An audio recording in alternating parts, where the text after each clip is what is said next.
आता कर्करोगावर उपचार होणार अत्याधुनिक आणि परवडणाऱ्या दरात कोल्हापुरात सुरू झालंय क्युरा लाईफ कॅन्सर सेंटर. नामांकित medical oncologist doctor Akshay Shivchand यांच्या मार्गदर्शनाखाली chemotherapy, targeted therapy, immunotherapy, hormonal therapy आणि सर्व प्रकारच्या कर्करोगावर खात्रीशीर उपचार. Cura life cancer centre, Rajarampuri 8वी गल्ली, कोल्हापूर. संपर्क 90 286 10 470. नमस्कार, माझा महाराष्ट्र न्यूज मध्ये मी साक्षी आणि आजचा आपला विषय आहे कॉक्रोच जनता पार्टी.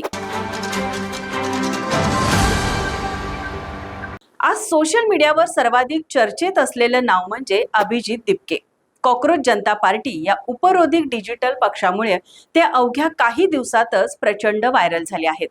तब्बल 1,60,00,000 अधिक फॉलोअर्स मिळवत त्यांनी इंटरनेटवर मोठी चर्चा निर्माण केली आहे. त्यामुळे सध्या सोशल मीडिया, राजकारण आणि तरुणांच्या चर्चेत अभिजित दिपके हे केंद्रस्थानी आले आहेत. इंस्टाग्राम रील्स, यूट्यूब शॉर्ट्स आणि एक्सवर त्यांच्या व्हिडिओंना मोठा प्रतिसाद मिळत आहे. त्यांच्या थेट बोलण्याच्या शैलीमुळे, सिस्टीमवर केलेल्या व्यंगात्मक टीकेमुळे आणि तरुणांच्या प्रश्नांवर मांडलेल्या भूमिकेमुळे लाखो युवक त्यांच्याशी जोडले गेले आहेत. सोशल मीडियावर अनेकांनी त्यांना आजच्या तरुणांचा आवाज असं म्हटलं आहे, तर काहींनी डिजिटल क्रांतीचा चेहरा अशी ही प्रतिक्रिया दिली आहे. विशेष म्हणजे त्यांच्या व्हिडिओमध्ये वापरले जाणारे व्यंग, मीम्स आणि साधी बोलण्याची पद्धत तरुणांना मोठ्या प्रमाणात आकर्षित करत आहे. मात्र दुसऱ्या बाजूला त्यांच्यावर टीकाही होत आहे. काही राजकीय विश्लेषकांच्या मते सोशल मीडियावर व्हायरल होणं आणि प्रत्यक्ष नेतृत्व करणं या दोन्ही वेगवेगळ्या गोष्टी आहेत. तर काहींनी कॉक्रोच जनता पार्टी या नावावरही आक्षेप घेतला आहे. त्यांच्या मते अशा प्रकारचं व्यंग लोकशाही व्यवस्थेवरील विश्वास कमी करू शकतं. काही सोशल मीडिया युजर्सनी अभिजित यांच्यावर फक्त ट्रेडिंग आणि व्ह्यूजसाठी कंटेंट तयार केल्याचा आरोपही केला आहे.